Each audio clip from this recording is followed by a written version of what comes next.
title of tonight's Dharma talk is, what did I call it? Things are as they should be. Things are as they should be. That is what I called it. With the help of somebody, I think it was Sokuzan.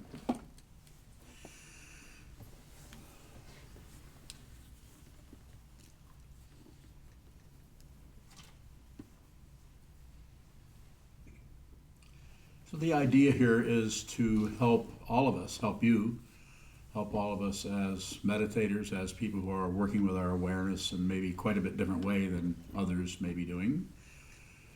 Others are trying to sort things out, figure things out. Who did this? Who did this? Why did this happen? Why did that happen? Cause and effect, cause and effect. And it's not that we shouldn't do that. It's not that anyone shouldn't do that.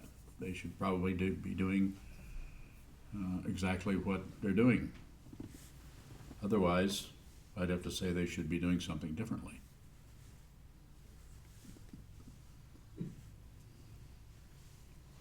So,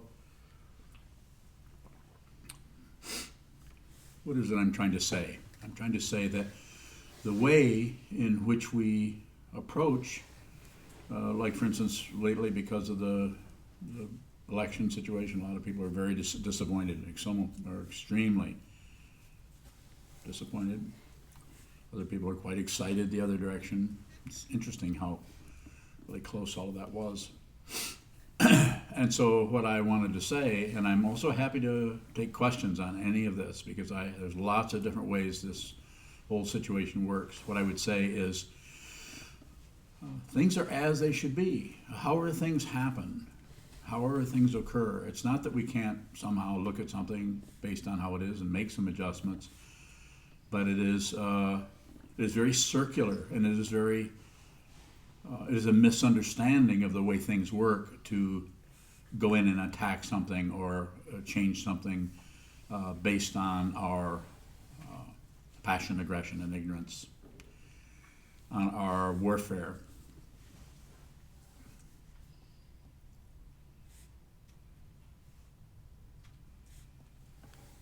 Things don't happen in a vacuum, in a kind of a without the interaction of everything else. Everything else is completely interacting.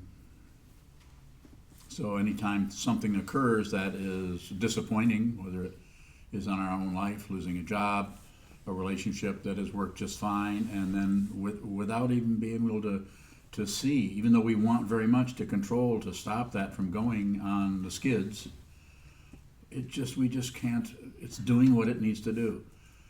And the reason it's so frustrating for us is because we are ignoring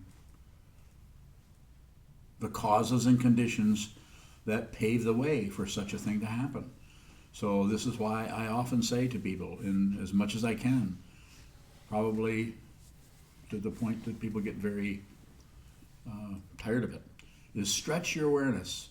The thinking process is already extremely strong, as I say over and over again, muscle bound. But it's extremely powerful to be able to go in and sort and comment and add and subtract and multiply and divide. And if we, over the last year or so, probably the best example that we've all been subjected to is all of the commentary, the constant commentary of everything. So the whole thing has become quite a big production of show business, you could say. And so therefore, you can kind of see that coming. You can see that coming in lots of different ways. Lots of different ways. Don't yawn when I'm talking. At least you covered your mouth.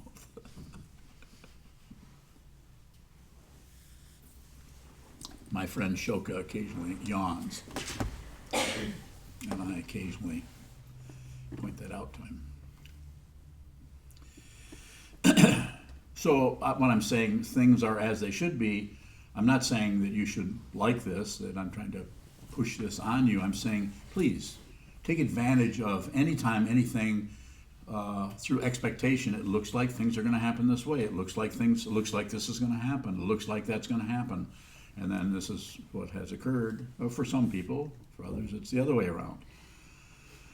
then suddenly, or not suddenly, but we're taken by surprise, and things start to go a different direction, and then there's disappointment. So the next time this happens to you in your situation, look at it, please. Look at it very closely, and insofar as you can, don't go to war. And if you do go to war, this is the difficult part. If you do go to war, spontaneously find yourself in a reactive mode about something, don't go to war with that. Don't correct anything. It's the constant correcting and thinking something should be different than it is. Like thinking you shouldn't get angry. This is just misunderstanding. I started to swear there, and I contained myself. It's a misunderstanding, and it's such a misunderstanding that it's painful because people subject themselves to this over and over again. We all know probably somebody, maybe more than one person, whose thinking process is so incredibly circular that it's almost like a tilt-a-whirl or a merry-go-round. It's almost predictable. They're up and they're down, and they're up and they're down, round and around. But the awareness doesn't really need to do anything except, as is often said, hold your seat, watch what moves.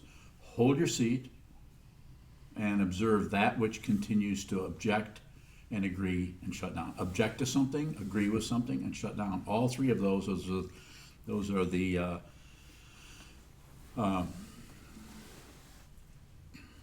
softer versions of the three poisons: passion, aggression, and ignorance.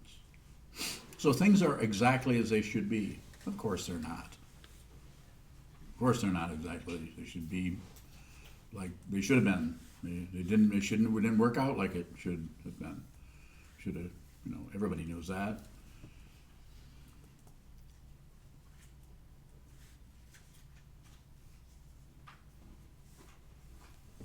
So it seems to be important to bring the awareness to things the way they actually are. Things we come into a situation and we see that someone has not cleaned up the kitchen, or someone has not followed through on this, or followed through on that, or done this. I'm not saying that you should not have emotion, not have emotions or feelings about that. But I'm saying this can be an opportunity for you to actually watch what your awareness does when you don't get your way.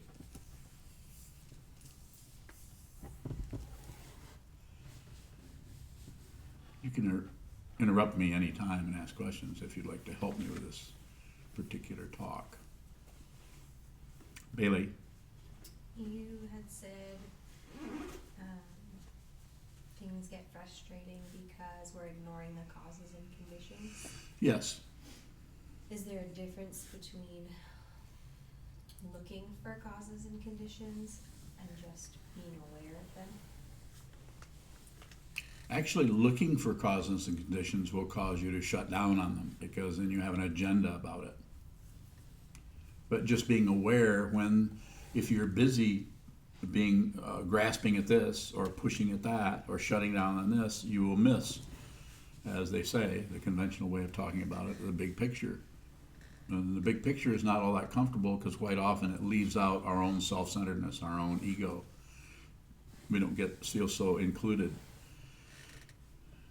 But if you can see whatever's happening, whether it's in your life, whether it's on the last political things that have been happening here, then it's like it's all over the news, the internet.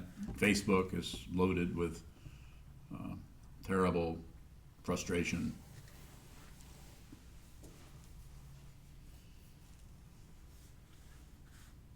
But if you're busy promoting your ideas, your agenda about anything, then everything else gets set off to one side, and you miss the very things that are going on, as is said, right under your nose. It's going on right under your nose.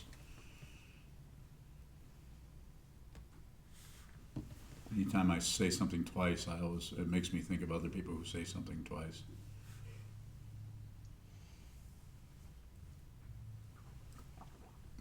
More? How can we be aware of the causes and conditions without looking for them? Just watch what moves. In any situation, just watch what's in motion. And if you're busy naming or judging or presuming or projecting onto things as if they're separate situations, all discrete situations that you could somehow get control over, or get to go your way, or get to have your own way, then you won't see the causes and conditions. But if you don't have a big agenda about anything other than to see what is in front of you, then it becomes quite clear the way things are working. Is that clarity different than a conventional knowing or understanding? Good question. I think it's less about information in terms of, all information has some kind of interpretation to it. It's information. The information is about something else. So, because if it's just that, then you don't need information. You have that. Awareness begins to wean us away from the descriptions of things, the descriptions of things being good or bad or right or wrong, correct or incorrect, valuable or not so valuable. We begin to come away from that, and we just watch the motions that are happening, and we take them less and less personally. And as we do that, we see more and more deeply the way things actually function and work. And you may have some disappointment, you may have some frustration around something, but probably is not going to last too long. Nice rabbit. Very nice. Ruby brought her rabbit, stuffed rabbit in. It's not a real rabbit, right? No. So, see how aware I am? I'm aware of rabbits. Further questions would be good, yes. What is this feeling that it's more than just not getting what we wanted, but that people's well-being seems to be in danger?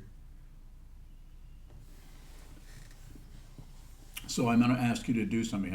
I heard what you said. I want you to paraphrase your question, just to turn it a little bit. So there's the feeling that we're not getting what we wanted. We wanted things to turn out a certain way. But at the same time, the fear that a lot is at stake. Yes. Okay, and then the question is, you're saying what is that, or it's fear? That's a lot of... Is it valid? Is it? It's just as valid as everything else. But it's no more valid than anything else. There is no way you can see. This is one of the parts about seeing the causes and conditions, is to see it very extensively, but also begin to see how completely vast that is, and how there's no way you can see deeply down into the causes and conditions for anything, including your own nose, including your own life, including your own disposition, your tendency to maybe be irritated with certain things and not with others, to be maybe very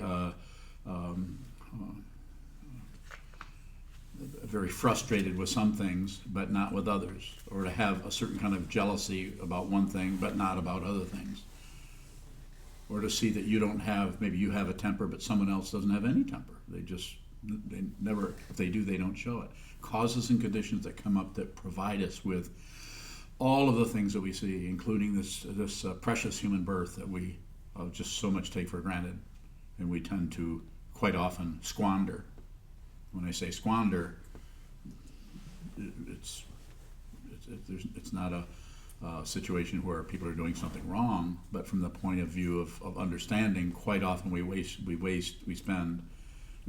give up a lot of time just going in circles, when really with a little bit of slowing down and looking at the speediness of the mind, we might begin to work with our life in a different way. Go ahead. How would you recommend working with this fear which seems on the verge of panic in some cases. Yeah.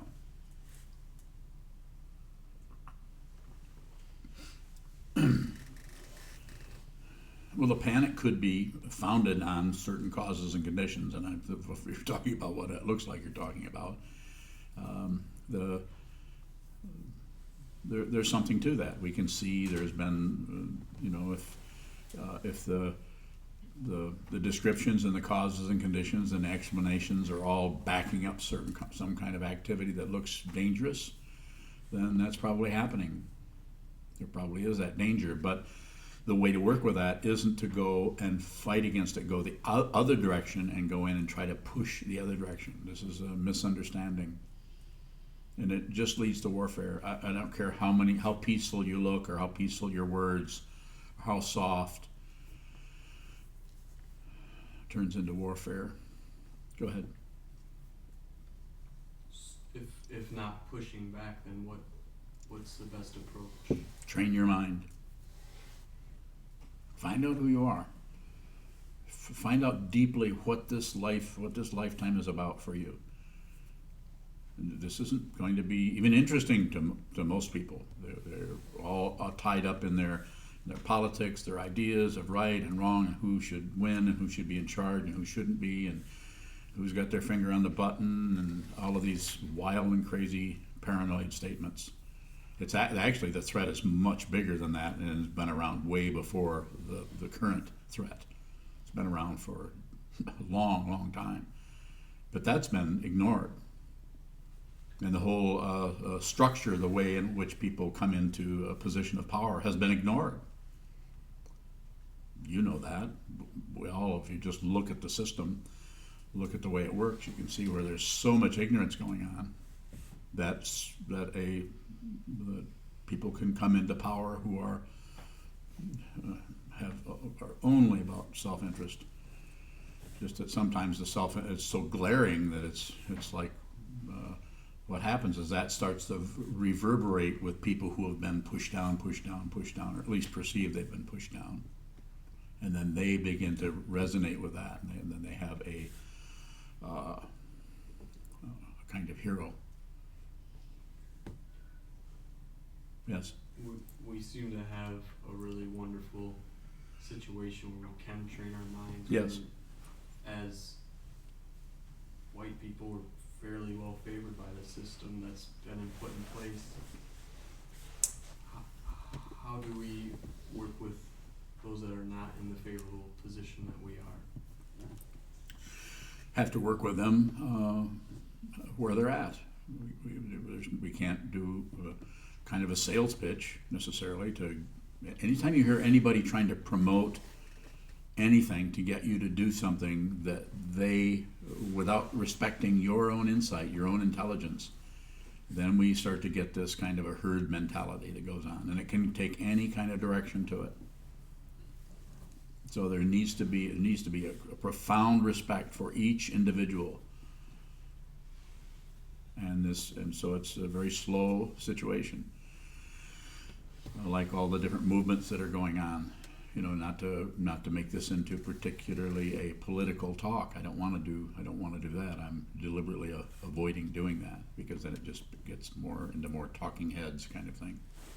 I'm just saying, train the awareness so that you can see very clearly what is happening, what's going on. And so as far as including people, just it may not happen on the level, or there's so many causes and conditions that prevent that, people's preconceptions about, say, what this kind of a practice is. This is an ancient practice, but culturally, people don't even know what this is. We have neighbors that live all around us, have no idea what's even going on here. Is there a point where we'll see when action is necessary? If you really see what inaction is, what actually holding still, see what that is, then the actual action that you need to take has room to arise without necessarily being fueled by preconceptions and ideas and hope and fear. The whole thing being run on hope and fear is very circular. This is like Trungpa Rinpoche once made a comment, and I have to paraphrase, about the system of voting is doesn't work so well because it's everybody voting on their self-centeredness or their ego, or voting out of their preconceptions, their ideas, and their confusion. So, when the actual information that's going out starts to get modified or controlled by people with extremely self-centered power and money and control situation, then it's difficult to even see what we should do at all. That's why it seems like one option that we do have is train your mind. Find out who you are. But if you need to go into politics, you won't be able to help it. If you need to go into the Secret Service, you won't be able to help it. If you need to go into the military, it'll just be part of your life. You'll just do that.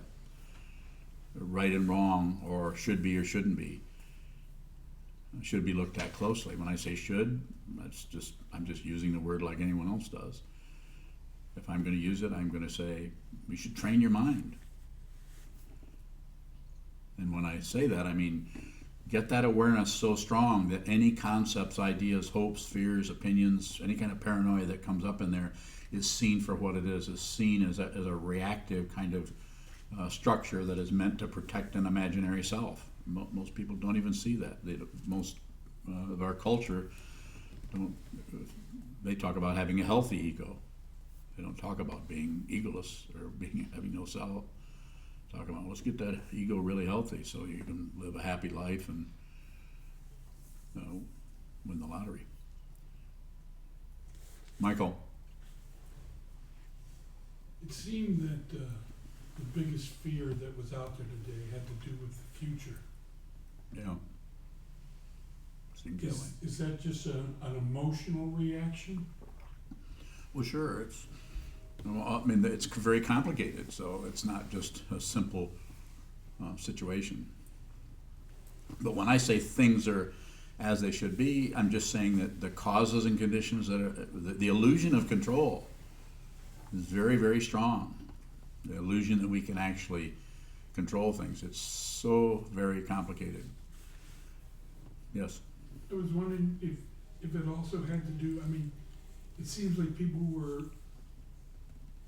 so fearful about this future, but we don't know anything about it. Yeah, we don't. We have no idea. I have no idea there's no way to know particularly. Yes? Two questions from Kozan up in Traverse City. Yes, goes on. Her first one, things are as they should be. Is the resistance to how things appear just as it should be? Of course. It's not about being something else. It's things are as they are. So if you're having a great difficulty, if you're but the important thing is to actually bring awareness to that rather than try to assume that should not be there, that you should not feel that way, or that something has occurred. We should fight against that. Like quite often you're hearing it all over the place. More warfare. Yes.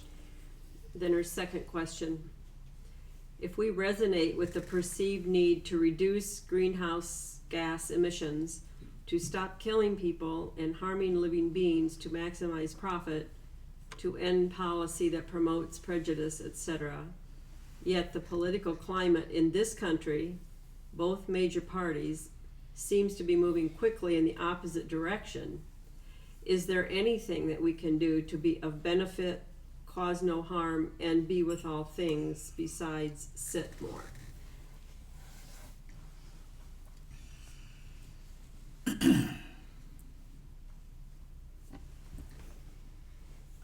Probably not. And when I say that, I'm not saying that there isn't something you can do, and you may need to do something, but have it come out of your awareness. Have it come out of a really powerful, deep understanding, a deep understanding of who this is. If you have not made friends with this, this is my basic point here. If you're at war inside yourself, regardless of what happens out in the world, this is your world. And if you have not made friends with this, if you have warfare here, you will take that warfare out, and it will be very confusing. You'll just be adding your war in with the other war and justify it with some kind of psychology, philosophy, whatever. And so what's being said is train the mind and see very clearly who you are. Make friends with yourself, as my teacher, Trungpa Rinpoche, the Dorje Dradle of Mukpo, used to say. Make friends with yourself. If you're friends with yourself, then you're not going to have any enemies. Then if you do go out into the world and work in an area where you're working to raise the consciousness of whatever, fracking, global warming, the people being in a prison industrial complex, where it's horrible manifestation of ignorance. This has been going on for decades and decades. So to see what just happened is not really all that surprising. I'm not saying it couldn't have gone the way it could. It was close. So it was hard to see what was actually going to happen, for sure. One more. A related question from Kateri out in Philadelphia. My daughter. She asks, in addition to sitting practice, do you have any suggestions for working with despair in daily life? Not only in myself, but working with others in despair, as in the temptation to give up on making any effort at all. Yes. I think it's very, thank you for the question. I think it's very important to have a spiritual path. Mundane path works, but the problem is it's so much of a mundane path is so relative. It's tit for tat. So you do this to get that. I need to do this to get that. Whereas a spiritual path has that quality to it. I need to do this to awaken, or I need to do this to be more clear, or I need to meditate to see more clearly who I am, or train the mind. So there's a relative dynamic to it. But once you start doing it, because of the very nature of the mind and the way awareness works, the practice itself starts to deepen, and we begin to transcend the relative, or what's called spiritual materialism, which Trungpa Rinpoche talks about in the book Cutting Through Spiritual Materialism, written in 1972. And so, for me, the inspiration for that came from Trungpa Rinpoche. To the inspiration to work with my own negativity, my own craziness, my own insanity, to use the contemporary word, came from meeting him and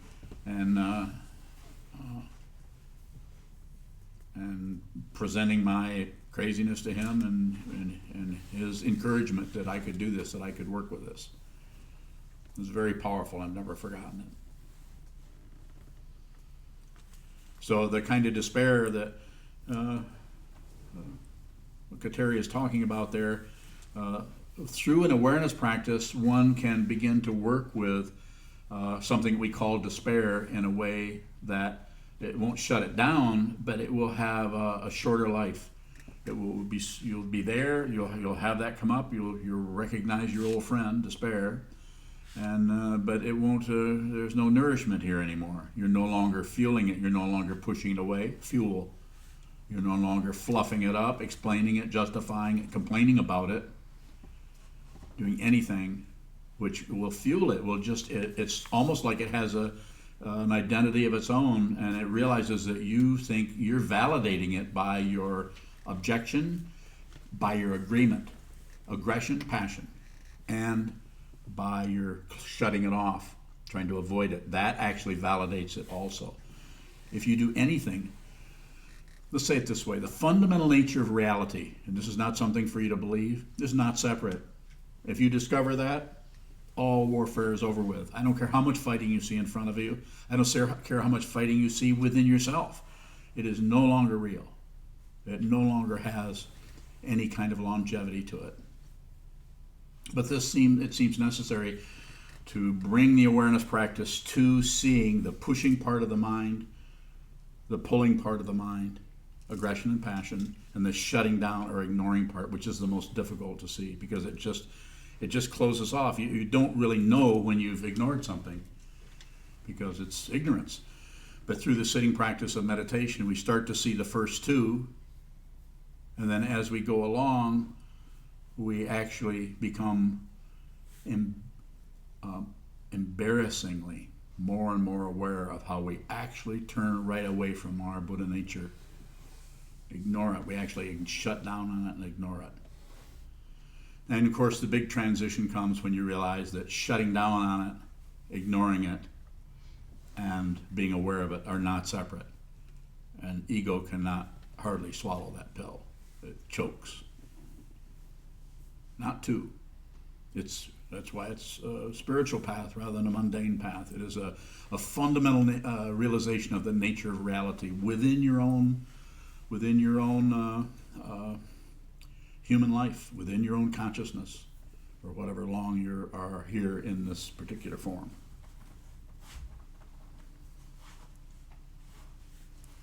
Bailey? How is seeing the injustices and the insanity in the world not separate from seeing things are as they should be?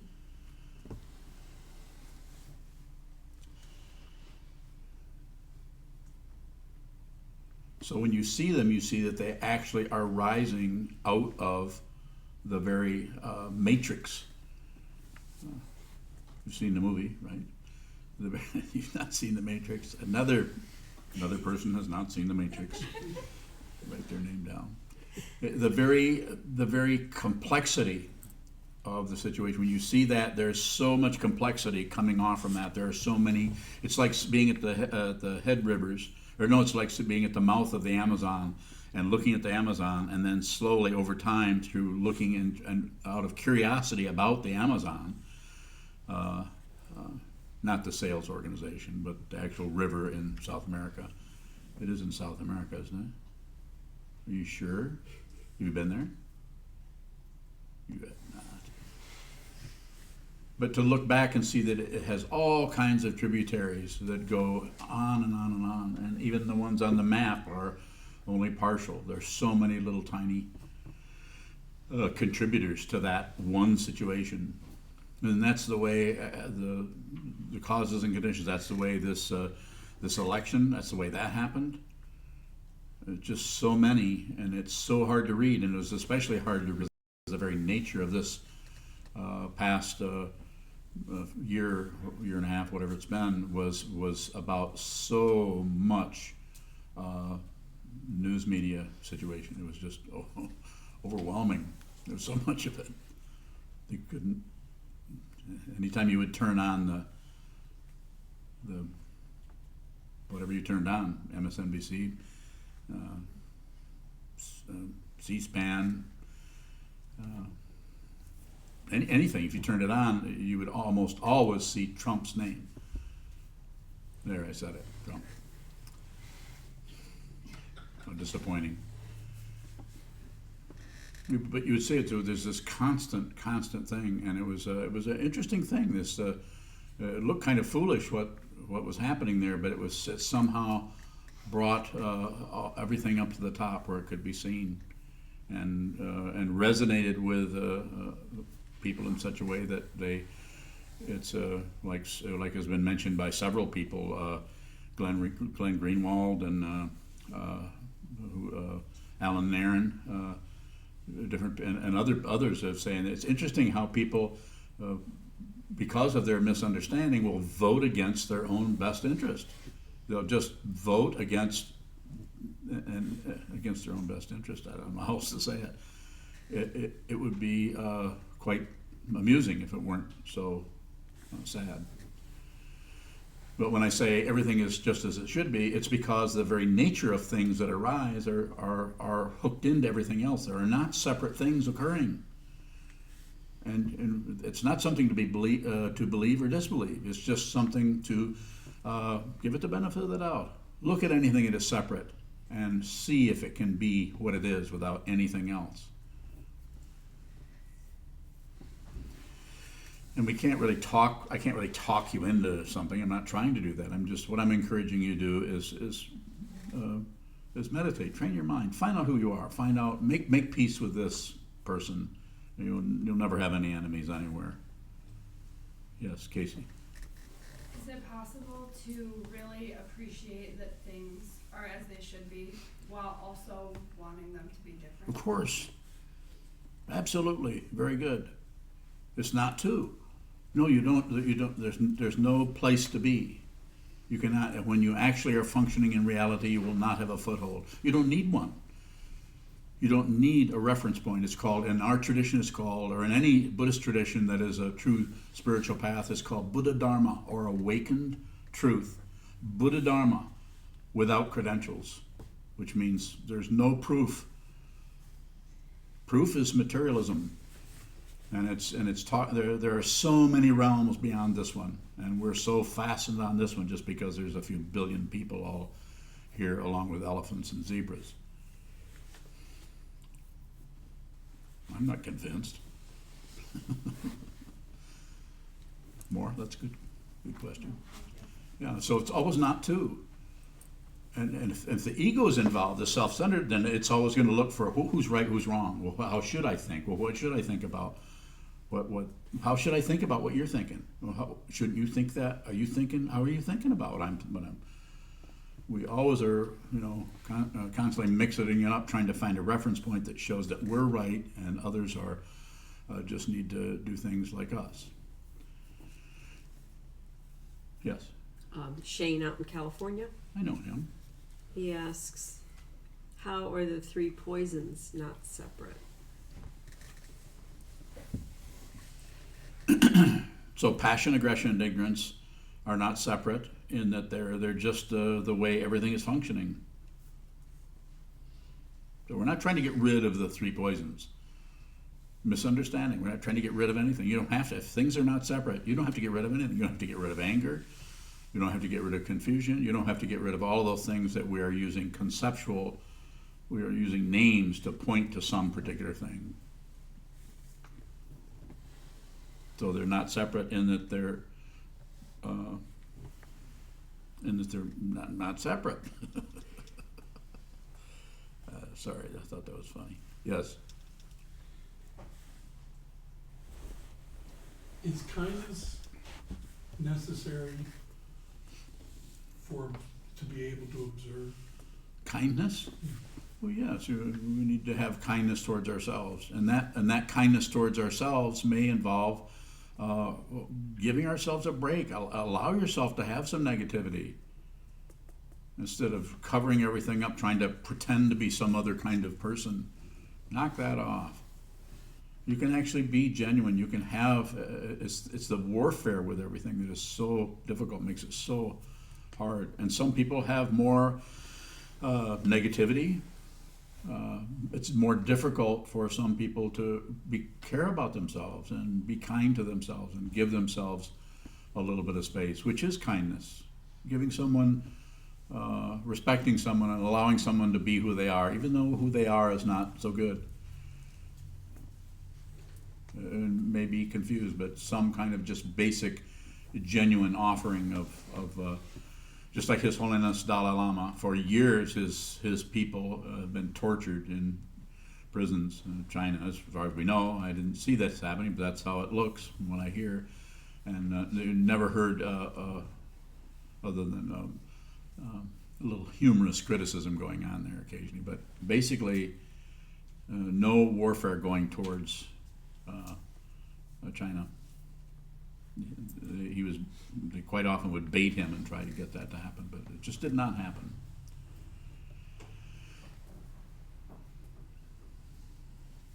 Any further questions? We have a few minutes left. Any really hard questions? How about that? Yes, Michael. Is observing an action? That's something you do. It's a practice until you keep observing things that move until nothing is moving. That doesn't mean something isn't moving, but the way in which you see things as not being separate, so it doesn't show up as a separate motion anymore. but that actually takes time to do that.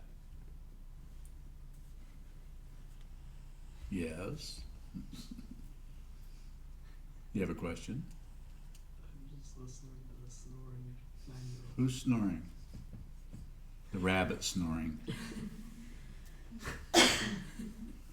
She looks very comfortable. She has the same color shirt you have on, so it's hard to see where she starts and you end. Not separate. Not separate. Yeah, thanks. Yeah, we should all wear red and black checkered deer hunting shirts in the Zendo. That would be colorful. Yes. The DEAR hunting, right? DEAR, hunting for deers. Dear ones. Hi. You're awake? Yeah, me too. Yes. So, in this tradition, the Yogacara tradition, the translation is used mind only, or most recently when we've been studying Vasubandhu, perception Yes. only. Yes. So how can we approach the recent occurrences with perception only? So, perception only is the Vijnanavada Yogacara tradition, or the basis, as is said in the sutras, the basis of Chan and Zen Buddhism. And so, and it's a very simple way of talking about it, but very difficult to understand. And that is that everything is perception only, which is saying that there's not a perceiver, and there's nothing perceived. There's just perception only. So this is another way of saying not two, not separate, or transcendence, or Advaita is a Sanskrit fancy word for non-dual. Non-dual, not two. It's been taught for centuries in different traditions, Tibetan tradition, Zen, Japanese tradition, Chinese tradition. And so if you can use the conceptual construct of perception, so whatever is perceived does not necessarily mean there's someone perceiving it, and does not mean there's something perceived. It's just a perception. It doesn't mean that what you're looking at is actually you. It's not you. It's over there. But you're not separate from it. Perception only. More? Well, I'm thinking about the two words in that definition, perception and then only. Is it possible to just perceive without adding, without experiencing the three poisons?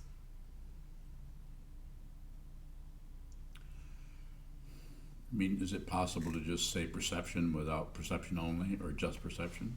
Just perception. Okay, well, I'll do it. Perception. There.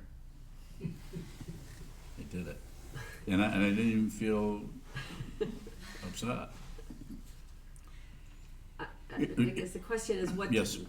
It seems like perception occurs, and then there are these backup thoughts that are constantly hammering at us. And all you have to do with the backup thoughts is observe them. They are also perception only. It's not something to be gotten rid of. It's not something to be accepted. Don't accept, don't reject, don't look away. Don't accept them, don't reject them, don't look away. The beginning of that is to see that they're backup thoughts. That means that's passion. You're actually labeling what they are. You're defining them. You're giving them some kind of a shelf life. And so what you do is you don't have to stop that, because that's another kind of activity that supports a self-centered situation. But what seems to be necessary is awareness, more and more awareness, less pushing, less pulling, less shutting down, which seems to be possible to do that through awareness. Because at some point, or points, or maybe it's outside of time and space, I don't know, Doesn't matter. Something flashes, and you see that there never was a perceiver. There is no self. There's something, but it's not separate, and so therefore it's perception only. Not very funny, actually. Further questions from anyone here or anyone off in the distance? Yeah, Michael. So to try to change the situation Yes. is to go beyond perception then into Give me an example. to go and try to change the election.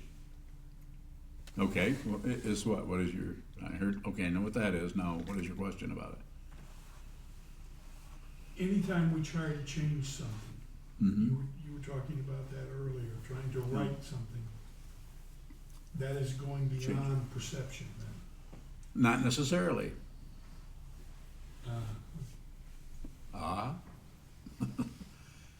Not necessarily. If you're functioning, if the awareness is there and you're functioning out of the awareness, then you may find yourself doing this and not doing that. You may find yourself functioning in that way to try to modify things or change things, and you may not. But it won't necessarily happen out of some kind of thought process that is validating everything you do, or in some kind of argument with other people's commentary on you shouldn't do that, and you have your motivations and your explanations and your judgments and your opinions. You'll just function out of awareness. So if you happen to be challenged, you might not know what to even say to someone who challenged you. So is that the same as no giver or given? It's threefold purity. Yeah, there's no nothing, no giver, no receiver, nothing given, no gift, no giving, no giver. Yes. 2 more questions here. One from Kevin Townley in New York. Kevin. He asks, speaking of there not being two, clearly a two-party system doesn't work too well. Trungpa spoke of natural hierarchy. Do you think there is such a thing? If so, what is it? Natural hierarchy is like a good example of natural hierarchy is leaves are in the air, roots are in the ground. You don't put leaves in the ground, although nature occasionally will flip things around and try to do that for a while.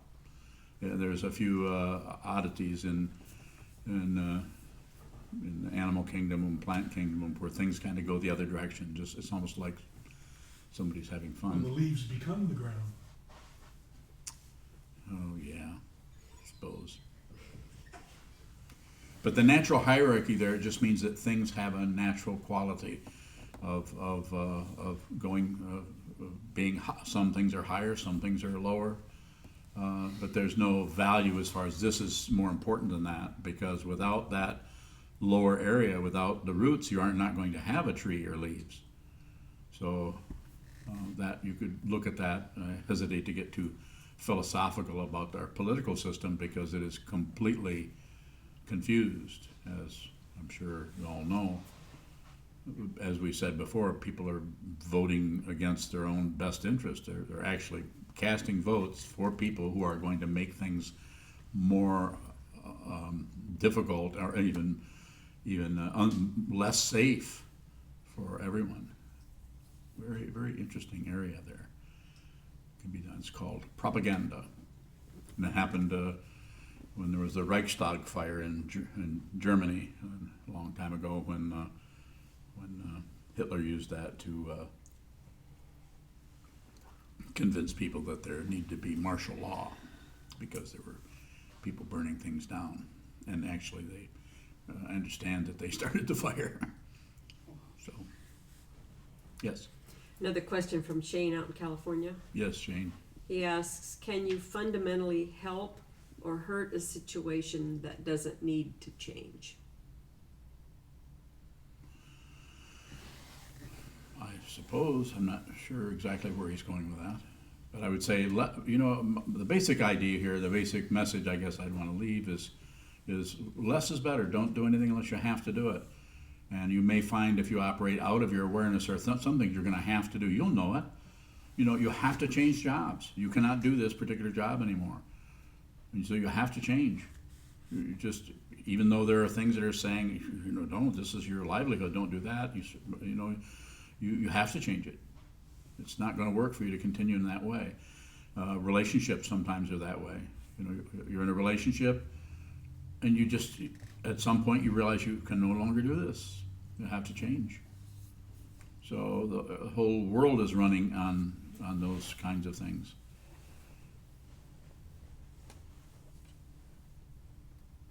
That whole idea of natural hierarchy is very interesting. That's something I'll have to give a talk on that at some point. And I think Rinpoche talked about it quite a bit. But it's a fairly simple idea. It just means that things have their own hierarchy. Things are like trees, leaves and roots and so on, things of that nature. The way ikebana, the flower arrangements, are made up with heaven, earth, and man, which is the earth element, and the heaven or reaching up element, and then man, or the consciousness that brings heaven and earth together. That's what we do on a spiritual path. This is what we're endeavoring to do. This is what is taught in the Shambhala tradition and other Buddhist traditions, of course. Further questions? Very good, thank you.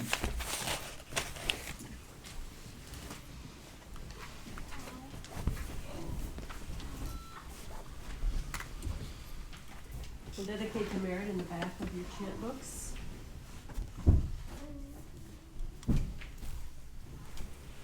And once again, invite everybody to donate as you can in our boxes out in the hallway or online. Mail us a check. Come and see me. Lots of options. May the merit of this penetrate into all places, so that we and every sentient being together can realize the Buddha's way.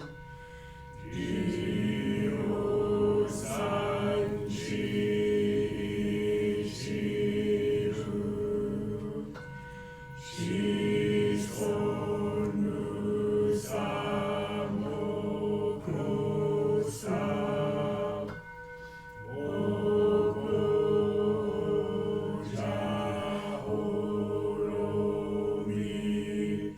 the 10 directions, the 3 worlds, all Buddhas, all venerable ones, Bodhisattvas, Mahasattvas, the great Prajna, Paramita.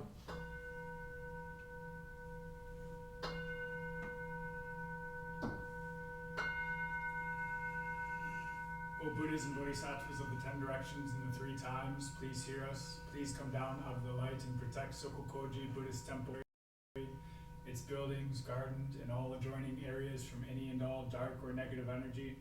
Remove and dissolve any negative energy or devices. Fill everything and everyone with light. Please shield and protect with light our teachers, monks, students, and all practitioners of the Dharma, our families and friends from negative forces and energy from now on. Help us to realize the truth of the Buddha's teachings.